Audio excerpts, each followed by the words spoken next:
Hello friends, good morning. मैं हूं MJ और आपके सामने ये मेरा एक बटन रोज़ का प्लांट है।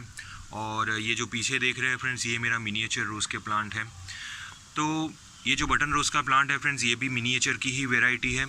और इसके ऊपर फ्रेंड्स छोटे छोटे फ्लावर्स होते हैं, बहुत ही छोटे छोटे फ्लावर्स होते हैं और बंच में फ्लावर्स होते हैं। और जबकि ये जो मिनिएचर फ्रेंड्स है, ये मेरा वाइट कलर का, ये भी बंच में फ्लावरिंग्स देता है।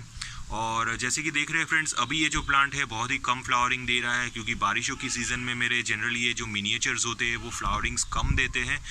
अगर आप इसकी सॉइल को ज़्यादा ड्राई करोगे तो बाद में ये प्लांट आपको बहुत ही अच्छी फ्लावरिंग्स देगा। लेकिन अभी मेरे यह प्लांट ओपन में है, तो इसीलिए ये प्लांट की सॉइल के अंदर पानी ज़्यादा जाता है, जिसकी वजह से ये प्लांट की ग्रोथ तो अच्छी होती है, लेकिन प्लांट हमारा ठीक तरीके से फ्लावरिंग नहीं कर पाता। तो मैं अभी प्लांट की ग्रोथ पे ज़्यादा ध्यान देता हूँ। तो विंटर्स में फ्रेंड्स ये प्लांट मुझे बहुत ही अच्छी फ्लावरिंग्स देगा। तो आज की वीडियो ये टॉपिक पे है फ्रेंड्स के हमारे जो मिनिएचर रोज़ की केयर हम कैसे कर सकें, इसके ऊपर हम मैक्सिमम ब्लूम्स कैसे ला सकें, और इसकी प्रूनिंग हमें कैसे करनी है, इसकी फर्टिलाइजेशन कैसे करनी है और इसकी वाटरिंग कैसे करनी है। तो ये सारी डिटेल्स आज आपके साथ मैं शेयर करूँगा, क्योंकि बहुत सारे मेरे व्यूअर्स की ये कॉमेंट आती है कि हमारे मिनिएचर रोज़ हम जब भी लाते हैं तो कुछ दिनों तक रहते हैं, बाद में वो धीरे से मरने स्टार्ट हो जाते हैं।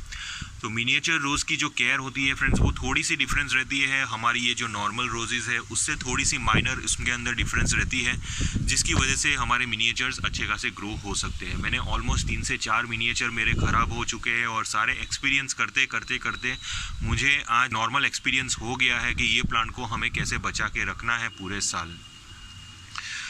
तो सबसे पहली बात होती है फ्रेंड्स पॉटिंग सॉइल की। जैसे कि हमारे जो दूसरे रोजेज़ होते हैं, दूसरे रोजेज़ के लिए जो हम organic rich potting soil use करते हैं, तो वही पॉटिंग सॉइल हमें अपने ये मिनिएचर रोजेज़ के लिए भी यूज़ करनी है। क्योंकि रोजेज़ कोई भी हो, कोई भी वैरायटी के रोजेज़ हो, उसको एक न्यूट्रिशन रिच सॉइल चाहिए, और वो भी ऑर्गेनिक न्यूट्रिशन रिच सॉइल चाहिए। तो ऑर्गेनिकली सॉइल के अंदर कंटेंट्स ज़्यादा रहने चाहिए, यानी कि वर्मी कॉम्पोस्ट हुआ, बोन मील हुआ, ये सारे न्यूट्रिशंस प्लांट की सॉइल के अंदर मौजूद रहने चाहिए। और साथ में प्लांट की सॉइल थोड़ी एसिडिक रहनी चाहिए, क्योंकि रोजेज़ को एसिडिक सॉइल पसंद होती है। तो एसिडिक सॉइल बनाने के लिए फ्रेंड्स हमें एलम का यूज़ करना है, यानी कि फिटकरी के हमें 2 टुकड़े हमारे प्लांट की सॉइल के अंदर फंसा देने हैं हर 40 से 45 दिन के अंतर में। तो इससे आपके प्लांट की सॉइल एसिडिक बनी रहेगी, और एसिडिक सॉइल प्लांट के अंदर से न्यूट्रिशंस बहुत ही जल्दी सक करेगी, जिसकी वजह से आपके प्लांट हेल्दी रहेंगे। तो ये तो पहला की पॉइंट हो गया फ्रेंड्स कि सॉइल हमें कैसी रखनी है। फ्रेंड्स मेरी रोजेज़ के ऊपर पॉटिंग सॉइल की वीडियो ऑलरेडी मौजूद है, तो आप वो वीडियो देख सकते हो कि कौन सी पॉटिंग सॉइल हमें यूज़ करनी है। तो ये तो पॉटिंग सॉइल की बात हो गई। दूसरी चीज़ फ्रेंड्स, आप मिनिएचर के लिए जब भी एक पॉट सिलेक्ट करते हो तो एटलीस्ट 12 इंच का पॉट सिलेक्ट करिए, उससे छोटा पॉट सिलेक्ट ना करें, क्योंकि ये जो प्लांट है ये अपनी ग्रोथ बहुत ही ज़्यादा फैलाता है। यानी कि ये प्लांट लंबा नहीं होगा, यानी कि साइड से ये प्लांट अपनी ग्रोथ बहुत ही ज़्यादा फैलाएगा। जैसे कि देख रहे हैं नीचे से इसकी ग्रोथ बहुत ही ज़्यादा फैल रही है। तो ये हिसाब से फ्रेंड्स ये प्लांट हमारे ग्रोथ करते हैं। अब सबसे इम्पॉर्टेंट पॉइंट फ्रेंड्स ये प्लांट की आ जाती है, वो है वाटरिंग। ये प्लांट एक ऐसे इतने वाटर सेंसिटिव प्लांट होते हैं फ्रेंड्स, अगर आप ये प्लांट की सॉइल को ज़्यादातर मॉइस्ट रखेंगे या तो ज़्यादातर गीला रखेंगे, तो बाद में ये प्लांट धीरे धीरे करके बर्न होना स्टार्ट हो जाएंगे, और धीरे धीरे करके ये मरना भी स्टार्ट हो जाएंगे। जैसे कि देख रहे हैं ये प्लांट के लीव्स देख रहे हैं फ्रेंड्स, यहाँ से टिप से ये प्लांट के लीव्स सारे बर्न हो रहे हैं, क्योंकि जो रेन वाटर का पानी इसके अंदर गया है वो अभी तक सॉइल इसकी ड्राई नहीं हुई है। यानी कि रेन वाटर का पानी अभी तक इसके अंदर जमा है। ऑलमोस्ट आज 1 हफ्ता हो गया, 1 हफ्ते में ये प्लांट की सॉइल अभी तक ड्राई नहीं हुई, क्योंकि जैसे ही ये थोड़ी सी ड्राई होने पे आ जाती है तो फिर से वाटरिंग होती है, यानी कि फिर से रेन वाटर गिर जाता है, तो फिर से ये प्लांट की सॉइल गीली हो जाती है। तो उसकी वजह से फ्रेंड्स ये प्लांट की जो कुछ लीव्स बर्न होना स्टार्ट हो गए हैं, लेकिन हमें नए लीव्स के ऊपर ज़्यादा ध्यान देना है। अगर प्लांट के नए लीव्स बर्न होना स्टार्ट हो जाए तब हमें समझ लेना है कि प्लांट के अंदर प्रॉब्लम क्रिएट होना स्टार्ट हो गई है, प्लांट के अंदर ओवर वाटरिंग की दिक्कत आना स्टार्ट हो गई है। तो अगर पुराने लीव्स थोड़े थोड़े बर्न हो रहे हैं, उसमें ज़्यादा टेंशन लेने की बात नहीं है, लेकिन जब तक नए लीव्स हमारे हेल्दी ग्रो हो रहे हैं और प्लांट हमारा फ्लावरिंग कर रहा है, तब तक हमें कोई टेंशन लेने की ज़रूरत नहीं है। तो इसीलिए फ्रेंड्स मैंने अभी ये प्लांट को ओपन में ही रखा है। बारिशों का पानी मैं इसके अंदर देता रहता हूँ। बारिशों के पानी की वजह से प्लांट के ऊपर सारी न्यू ग्रोथ आपको देखने को मिल जाएगी, प्लांट की ग्रोथ बहुत ही अच्छी होगी। तो इसीलिए हमें बारिशों का पानी तो देना है, लेकिन हमें खास करके ये न्यू शूट्स के ऊपर ध्यान देना है फ्रेंड्स। अगर न्यू शूट्स इसकी ब्लैक होना स्टार्ट हो जाती हो तब आप अपने प्लांट को तुरंत कहीं भी कोई भी ऐसे शेडी एरिया में ट्रांसफ़र कर ले जहाँ पे डायरेक्ट रेन वाटर का पानी नहीं आता हो, और प्लांट की सॉइल को कम्प्लीटली ड्राई होने दीजिए। कम्प्लीटली ऊपर की जो सरफेस की मिट्टी होती है वो बहुत ही ज़्यादा ड्राई हो जानी चाहिए। मिट्टी के ऊपर दरारें आपको देखने को मिल जाएगी, वो हिसाब की आपको इसकी सॉइल को ड्राई करना है। और वो हिसाब से अगर सॉइल ड्राई हो जाए उसके बाद आप अपने प्लांट के अंदर बहुत ही अच्छी तरह वाटरिंग कर सकते हैं। और दूसरी चीज़ का ध्यान आपको ये देना है फ्रेंड्स कि जब भी आपके प्लांट के ऊपर कुछ ये हिसाब से रूट रॉट के फंगस की निशानी आपको देखने को मिल जाए तब आप अपने प्लांट के ऊपर फंगीसाइड का एप्लीकेशन ज़रूर कर लीजिए। बेबिस्टिन फंगीसाइड हुआ या तो साफ फंगीसाइड हुआ। वैसे फ्रेंड्स फंगीसाइड हमें अपने सारे रोजेस के ऊपर वीकली बेसिस पे ये मानसून की सीज़न में ज़रूर स्प्रे करना है। इससे आपके प्लांट हेल्दी रहेंगे, आपके प्लांट के ऊपर फंगस नहीं लगेगा। तो खास करके जब रूट रॉट की फंगस होती है यानी कि जो नए लीव्स इसके बर्न होना स्टार्ट हो जाते हैं तब आप अपने प्लांट के ऊपर अच्छी तरह फंगीसाइड का एप्लीकेशन करना स्टार्ट कर दीजिए और सॉइल को कम्प्लीटली ड्राई करना स्टार्ट कर लीजिए। और जब आपके प्लांट की सॉइल फिर से पूरी तरह ड्राई हो जाए तब आप अपने प्लांट के अंदर फिर से अच्छी तरह वाटरिंग कर सकते हैं। तो ये हिसाब से फ्रेंड्स हमें प्लांट को ट्रीट करना है।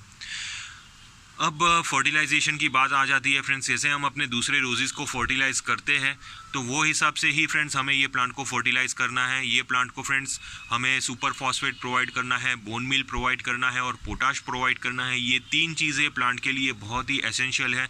सुपर फॉस्फेट और पोटाश की वजह से प्लांट की जो रूट डेवलपमेंट होगी वो बहुत ही फास्ट होगी, साथ में आपके प्लांट के ऊपर फ्लावरिंग्स भी आपको देखने को मिल जाएंगी। तो सुपर फॉस्फेट हमें 1 चम्मच डालना है और बोन मील हमें 1 चम्मच डालना है मंथली, सिर्फ एक बार, उससे ज़्यादा डालने की ज़रूरत नहीं है। और पोटाश हमें सिर्फ 1 ही चम्मच डालना है। तो ये 3 फर्टिलाइजर्स तो एसेंशियल है ही। साथ में फ्रेंड्स हमें हर 40 दिन या तो 30 दिन या तो 45 दिन में अंतर में फ्रेंड्स आप ऑल्टरनेटली कभी भी एप्सम सॉल्ट डाल सकते हैं। एप्सम सॉल्ट की वजह से प्लांट के लीव्स के कलर्स आपको बहुत ही अच्छे देखने को मिल जाएंगे, प्लांट की ग्रोथ अच्छी होगी। और ऑर्गेनिक फर्टिलाइज़र्स तो एसेंशियल है ही। तो जैसे कि मानसून की सीज़न में फ्रेंड्स हम लिक्विड फर्टिलाइज़र तो नहीं डाल सकते, तो हम अपने प्लांट के अंदर वर्मी कंपोस्ट डाल देंगे। एक आधी मुट्ठी जितना वर्मी कंपोस्ट हमें अपने प्लांट की सॉइल की साइड पे बिछा देना है ताकि प्लांट को धीरे धीरे करके न्यूट्रिशंस मिलते रहें। तो हमें आधी मुट्ठी भर के न्यूट्रिशंस फ्रेंड्स हमें 15 दिन में एक बार डालना है, यानी कि महीने में 2 बार हमें इसको वर्मी कंपोस्ट अप्लाई कर लेना है। और जब भी फ्रेंड्स आप वर्मी कंपोस्ट अप्लाई करते हो 15 दिन में एक बार, तब हमें लिक्विड फर्टिलाइजेशन करने की ज़रूरत नहीं होती। तो लिक्विड फर्टिलाइजेशन जनरली फ्रेंड्स हम विंटर्स में कर सकते हैं और गर्मियों की सीज़न में कर सकते हैं, लेकिन बारिशों की सीज़न में हमें सीधा ये ग्रैन्युअल फर्टिलाइज़र ही यूज़ करना है। और फ्रेंड्स हमें मानसून की सीज़न में इसके अंदर जो नीम फर्टिलाइज़र है वो डालना है, यानी कि अगर आप नीम कंपोस्ट डालें तो नीम कंपोस्ट भी डाल सकते हैं, या तो आप इसके अंदर नीम ग्रैन्यूल्स होते हैं या तो नीम केक्स होते हैं, वो सारी कोई भी एक नीम की आइटम आप इसके अंदर डाल सकते हैं। अबाउट 1 चम्मच जितना आप नीम ग्रैन्यूल्स इसकी सॉइल के अंदर डाल दीजिए, जिसकी वजह से इसकी सॉइल हेल्दी रहेगी, सॉइल के अंदर बेनिफिशियल माइक्रोब्स की क्वांटिटी बनी रहेगी। और जो लिक्विड फर्टिलाइज़र मैंने आपको बताया है फ्रेंड्स वो भी स्प्रे कर सकते हैं। इससे भी फ्रेंड्स आपके प्लांट की ग्रोथ अच्छी होगी। खास करके ये सीवीड फर्टिलाइज़र की वजह से भी फ्रेंड्स आपके प्लांट के ऊपर ग्रोथ आपको बहुत ही अच्छे देखने को मिल जाएंगी। तो ये हिसाब से फ्रेंड्स ये कुछ फर्टिलाइज़र है फ्रेंड्स जो आप अपने प्लांट के ऊपर रेगुलरली यूज़ कर सकते हैं, जिसकी वजह से आपके प्लांट की ग्रोथ अच्छी होगी। ये सारे फर्टिलाइजर्स फ्रेंड्स प्रैक्टिकली मैं यूज़ करता हूँ और मुझे अपने प्लांट के ऊपर रिजल्ट अच्छा खासा मिल जाता है। अब पेस्टिसाइड और फंगीसाइड की बात कर लेता हूं फ्रेंड्स, क्योंकि जहां तक रोजेस की बात है इसके ऊपर पेस्ट और फंगस आसानी से लगते हैं। तो आप जब भी ये प्लांट के ऊपर फंगीसाइड अप्लाई करते हो तो कोई भी एक केमिकल फंगीसाइड अप्लाई करिए, बेबिस्टिन या तो साफ फंगीसाइड अप्लाई करिए, इससे प्लांट के ऊपर फंगस नहीं लगेंगे। और केमिकल पेस्टिसाइड में आप यूज़ कर सकते हैं फ्रेंड्स एडमायर पेस्टिसाइड, वो एमिडाक्लोप्रिड है, और रोगोर पेस्टिसाइड, दोनों में से कोई भी एक पेस्टिसाइड आप यूज़ कर सकते हो। लेकिन ये पेस्टिसाइड की वजह से फ्रेंड्स आपके प्लांट के ऊपर कभी भी थ्राइप्स जैसी बीमारी नहीं होगी, बाद में दूसरी स्पाइडर माइट्स जैसी बीमारी नहीं होगी। आपके प्लांट पेस्ट से फ्री रहेंगे, और प्लांट जितने पेस्ट से फ्री रहेंगे उतने ही प्लांट आपके हेल्दी ग्रो होंगे। ये प्लांट को फ्रेंड्स हार्ड प्रूनिंग बिल्कुल भी पसंद नहीं होती। हमें ये प्लांट के ऊपर सिर्फ सॉफ्ट प्रूनिंग करनी है। ऊपर से हमें ब्रांचेस को ट्रिम करना है, एकदम नीचे से ब्रांचेस को हमें कट करने की ज़रूरत नहीं है।